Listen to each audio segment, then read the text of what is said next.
முதல்ல நாய் ஓடுது. ரெண்டாவது எங்க மாமனார் ஓடுறாரு. மூணாவது எங்க மாமனார் நீ ஓடிட்டு இருக்கிற. ஊர் லாஸ்ட் முள்ளு தோப்பு. ஊர் கோடியா போய் முள்ளு தோப்பு ஒரு 80 வயசு இருக்கும். இருவிட வயசான மூதாட்டி பாப்போம். தடி உனிண்டு போய் கஷ்டப்பட்டு உட்காந்து அந்த முள் செடியில பாவம். நாய் ஓடிச்சு நேரா ஓடி சடால் அந்த முள் செடி என்னன்னு அங்க டாக்டர் அவரு கணக்கு பார்த்தாரு போனாரு.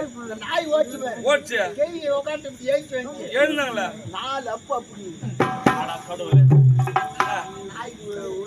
நாக்கு உள்ள போயிடுச்சு. நாக்கு வளருது. எங்க மாமனார் போனாரு. மிச்சம் மீதி அவரு ஒரு 4 அப்பு அவருக்கு நாக்கு உள்ள போயிடுச்சு. மிச்சம் போய் போன பாரு மிச்சம் மீதி